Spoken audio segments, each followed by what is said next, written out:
Hi student, तो कैसे हो आप सब। आई होप कि आप सब अच्छे होंगे और आपके एग्जाम एकदम शानदार तरीके से जा रहे होंगे। तो एकेटीयू के बीटेक के सेकंड ईयर के स्टूडेंट के लिए मैं लेकर आ गया हूं सीओए के नोट्स और कुछ यूनिट वाइज इंपॉर्टेंट टॉपिक्स मैं बताऊंगा कि किन पर आपको ज्यादा फोकस करना है। पांचों यूनिट के नोट्स आपको हमारे टेलीग्राम में मिल जाएंगे, चाहे वहां से आप जाके प्रिंट करवा सकते हैं। मैं यहां पर आपको वो टॉपिक्स बताऊंगा जो आपको एग्जाम टाइम में देखने के लिए मिलेंगे। बस आप उन टॉपिक्स को पढ़ लीजिए। इस बात की गारंटी है, अंकुश सर का प्रॉमिस है कि आपके अच्छे मार्क्स आ जाएंगे। पास की तो बहुत दूर की बात है। जो टॉपिक्स मैंने स्टूडेंट हाईलाइट कर रखे हैं, ठीक है, मैं उनमें भी ये बताऊंगा कि किस पे कितना फोकस करना है, ठीक है। और जो स्टूडेंट मैंने टॉपिक्स हाईलाइट नहीं करने कर रखे हैं वो आपको पढ़ने नहीं है। ओनली कौन से टॉपिक्स पढ़ने जो मैंने हाईलाइट कर रखे हैं, ठीक है स्टूडेंट। तो यहां पर आप देखेंगे तो पहली यूनिट है। पहली यूनिट के कुछ क्या है, जो पहला ही टॉपिक्स है क्या है, fundamental unit and their interconnection. तो ये जो स्टूडेंट टॉपिक्स है वो आपके पास 2 मार्क्स के लिए पूछा जाता है। तो it is a important topics for 2 marks के लिए, ठीक है। तो इसमें आपको डायग्राम बनाना होता है कि आप जानते हैं फंडामेंटल यूनिट क्या रहती है। एक इनपुट रहता है, दूसरा आउटपुट, फिर सेंट्रल सीपीयू, फिर मेमोरी और बस स्ट्रक्चर। इसमें बस structure is very very most important topics है, ठीक है। तो ये यहां पर इसका डायग्राम आप देख सकते हैं, ठीक है। उसके बाद नेक्स्ट जो टॉपिक्स है, it is a very very important topics, buses क्या होती है और बस के अंदर बस आर्किटेक्चर क्या होता है, टाइप्स ऑफ बस एंड बस आर्बिट्रेशन। ये जितने भी टॉपिक्स हैं वो स्टूडेंट सभी 7 मार्क्स में पूछे जाते हैं। तो very very very very important topics हैं, बिल्कुल भी स्किप आपको करना नहीं है ये टॉपिक्स। Is that clear. तो यहां से आप बस की डेफिनेशन पढ़ सकते हैं, ठीक है, बस क्या होती है, ठीक है। देन उसके बाद इसको आप लिखिए सिस्टम बस क्या होती है। उसके बाद टाइप्स ऑफ बस आपको बतानी है कि टाइप्स ऑफ बस कितने प्रकार की होती है। पहली डेटा टाइप, डेटा बस होती है जो डेटा को ट्रांसफर, एड्रेस मतलब जो एड्रेस को ट्रांसफर करती हो। उसके बाद कंट्रोल बस होती है, ठीक है। यहाँ पर लिखा है कि जो डेटा बस होती है वो बाई डायरेक्शनल होती है, मतलब डेटा और कंपोनेंट के बीच में इधर से उधर आ जा सकती है, ठीक है।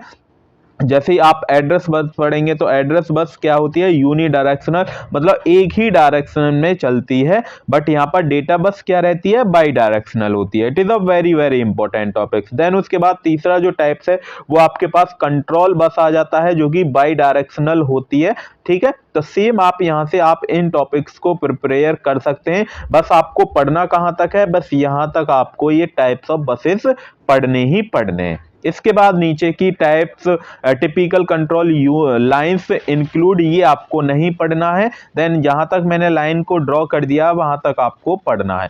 हाँ, ये आपको डायग्राम, बसेस का इंटरेक्शन का डायग्राम ये आपको बनाना है, वेरी वेरी इंपॉर्टेंट है। यदि आप इसको बना के आएंगे तो आपके अच्छे मार्क्स दे दिए जाएंगे इस क्वेश्चन पर, ठीक है। 110% आपको ये एग्जाम में मिलेगा ही मिलेगा, ठीक है ना स्टूडेंट। तो देन उसके बाद यहां पर अब आ जाते हैं हम दूसरे टॉपिक्स पर। तो यहां पर आप देख पाएंगे, चाहे तो यहां पर आप डेडिकेटेड और मल्टीप्लेक्स्ड इनको आप पढ़ सकते हैं। वैसे इतने इंपॉर्टेंट नहीं है, मैंने बता रहा हूं कि जो मैंने हाईलाइट कर रखे हैं वही आपको पढ़ रखे हैं। अब आ जाते हैं हम बस आर्बिट्रेशन, जो कि मैंने पहले ही बता दिया कि बस arbitration is the most important topics for 2 marks, sorry 7 marks के लिए। तो 7 मार्क्स में बस आर्बिट्रेशन 110% आपको मिलता है। तो arbitration can be centralize, centralize को लोकलाइज्ड हम बोलते हैं, डिसेंट्रलाइज को distributed. It is a very very very very important है,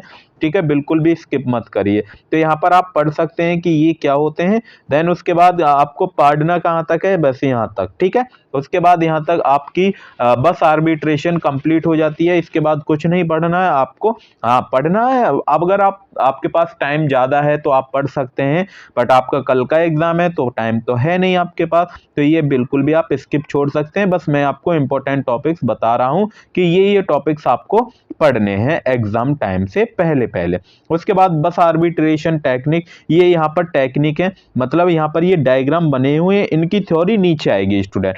मतलब डेजिंग चेनिंग तो वेरी वेरी इंपॉर्टेंट है। सेक्शन बी में आपको ये सेम एज इट इज मिलेगा 7 मार्क्स में।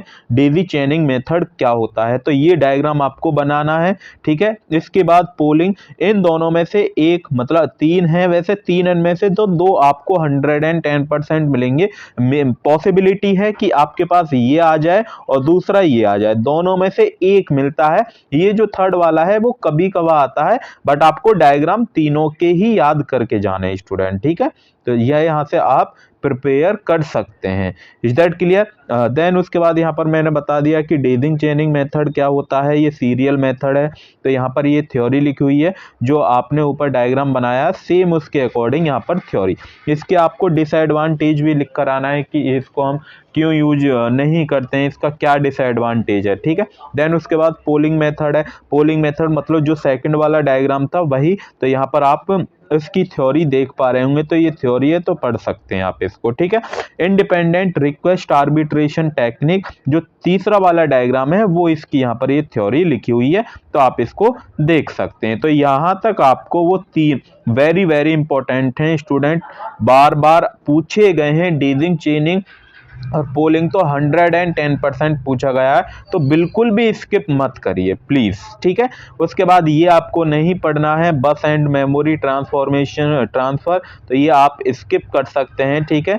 मेमोरी ट्रांसफर भी आप स्किप कर सकते हैं। देन उसके बाद अब आ जाते हैं हम रजिस्टर। रजिस्टर जो है वो आपके पास 2 मार्क्स के लिए है, तो रजिस्टर की डेफिनेशन आप पढ़ सकते हैं बस। और इसके कितने टाइप्स होते हैं, पहला है यूजर विजिबल रजिस्टर और कंट्रोल एंड स्टेटस रजिस्टर, तो आप इसको पढ़ सकते हैं। 2 मार्क्स में ये पूछा जाता है। डेटा रजिस्टर होता है, एड्रेस रजिस्टर, ये भी 2 मार्क्स के लिए पूछा गया है स्टूडेंट, ठीक है।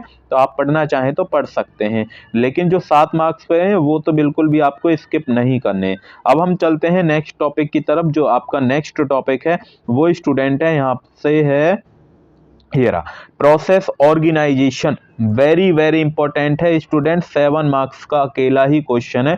It is a very very important, जो आप यहाँ से प्रोसेस क्या होता है, प्रोसेसर कंटेन, इसके अंदर अर्थमेटिक लॉजिकल यूनिट होती है और सीपीयू रहता है, रजिस्टर रहता है, फिर उनको डिफाइन किया गया है। फिर इसका यहाँ पर डायग्राम हमने बना दिया है, तो डायग्राम आप यहाँ से बना सकते हैं अपने एग्जाम टाइम में। देन उसके बाद यहाँ पर थ्योरी लिखी हुई है कि processor organization mean how the component processor are connected, कैसे उसके प्रोसेसर के अंदर कैसे कंपोनेंट कनेक्ट रहते हैं और कैसे उनका वर्क रहता है, मतलब कैसे वो अपने टास्क को परफॉर्म करते हैं स्टूडेंट, ठीक है। तो फिर इसके फॉलोइंग थिंग्स लिखी हैं, क्या रहता है कि डेटा को फेच करता है, इंटरप्ट करता है, ठीक है, फेच डेटा करता है, प्रोसेस करता है, फिर राइट करता है। तो ये इसकी यहाँ पर हमने थोड़ा सा डिटेल में लिख दिया, दैट्स इट्स। तो बस आपको यहीं तक आपको लिखना है। यदि प्रोसेसर ऑर्गेनाइजेशन आता है तो 110% आएगा ही आएगा, तो आप वहां से जाके लिख सकते हैं स्टूडेंट, ठीक है। तो अब हम चलते हैं नेक्स्ट टॉपिक की तरफ, जो कि दूसरा टॉपिक्स है। नेक्स्ट जो टॉपिक्स है वो आपका है स्टैक ऑर्गेनाइजेशन, जो कि 7 मार्क्स में है, ठीक है। स्टैक्स में से और प्रोसेसर ऑर्गेनाइजेशन में से तो आपको एक क्वेश्चन 110% मिलेगा। तो स्टैक जो आपने पढ़ा होगा वो डेटा स्ट्रक्चर में भी पढ़ा होगा। इसके 2 ऑपरेशन होते हैं, एक पुश होता है, पॉप होता है। तो पुश क्या होता है, पॉप क्या होता है, वो हमने डीप में बता रखा है। जैसे यहाँ पर डायग्राम बना दिया है, ये हमने यहाँ पर एम्प्टी लिख दिया है। यदि एम्प्टी है, एम्प्टी के लिए 2 कंडीशन है, एम्प्टी 0 नॉट एम्प्टी 0 के लिए, ठीक है। तो ये यहाँ पर इसकी इनिशियल कंडीशन कैसे डिफाइन करते हैं। पुश ऑपरेशन क्या होता है, ये डिटेल में इसकी एल्गोरिदम लिख दी है हमने। पॉप ऑपरेशन क्या होता है, ये हमने डिटेल में लिख दिया, तो ये आप यहाँ से देख सकते हैं स्टूडेंट, ठीक है। उसके बाद हम चलते हैं एड्रेसिंग मोड। ये आपके पास 2 मार्क्स में आता है, बट इतना इंपॉर्टेंट नहीं है। बस आपको ये टेक्निक, जितनी भी टेक्निक लिखी हुई है एड्रेसिंग टेक्निक, ये आपको पढ़नी है। इसमें से भी मैंने कौन कौन सी टेक्निक आपको पढ़नी है वो बताइए। तो सबसे पहले आपको पढ़नी है इंटरमीडिएट एड्रेसिंग क्या होती है। It is a very very important, क्योंकि ये क्वेश्चन एक ये टॉपिक्स, मतलब एक ये पार्ट और इसका एक ये दूसरा पार्ट डायरेक्ट एड्रेसिंग, और देन उसका एक और तीसरा पार्ट है आपके पास है हाँ, कहाँ गया भाई, मिल जा। ये रजिस्टर इनडायरेक्ट एड्रेसिंग, ये आपके पास 7 मार्क्स में आते हैं तीनों ही। ठीक है, तो तीनों ही यहाँ से आप स्टूडेंट पढ़ सकते हैं। ठीक है, तो ये यहीं तक कुछ इंपॉर्टेंट टॉपिक्स थे। एक और बच रहा है ये डिस्प्लेसमेंट एड्रेसिंग। तो ये 4 हो गए, तो 4 जो है वो आपके पास 7 मार्क्स में आते ही आते हैं, तो बिल्कुल भी स्किप नहीं करना है। तो आप यहाँ से हमारे नोट्स से पढ़ सकते हैं। ठीक है, जो आपको पढ़ना है वो केवल, और हाँ, ये इफेक्टिव एड्रेस आता है यहाँ से। इफेक्टिव एड्रेस क्या होता है, ये आपके पास 2 मार्क्स में पूछा जाता है कि व्हाट इज इफेक्टिव एड्रेस। तो ये इफेक्टिव एड्रेस यहाँ से आप लिख सकते हैं। ठीक है स्टूडेंट, देन उसके बाद अब कुछ नहीं है। देन उसके बाद ये यूनिट हो जाती है फिनिश। और हाँ, स्टैक एड्रेसिंग ये और बचता है। देन इसके बाद stack addressing very very important है 7 मार्क्स के लिए। It is a very very important. तो स्टैक एड्रेसिंग का, और उसके बाद इम्प्लाइड मोड और इम्प्लिसिट मोड, इसके अंदर डिफरेंस आता है स्टूडेंट। ठीक है, तो ये 2 और इम्पॉर्टेंट टॉपिक्स हैं जो आपको पढ़ने हैं। तो बस यहाँ तक आपको फिनिश कर देना है। देन उसके बाद फिर ये यूनिट क्या हो जाती है स्टूडेंट, फिनिश हो जाती है। Is that clear? तो यहाँ से आप देख सकते हैं, इसके नोट्स आपको हमारे टेलीग्राम में मिल जाएंगे। तो थैंक यू, आज की क्लास में इतना ही। तब तक के लिए आप अपनी पढ़ाई को कंटिन्यू करते रहिए। All the very best.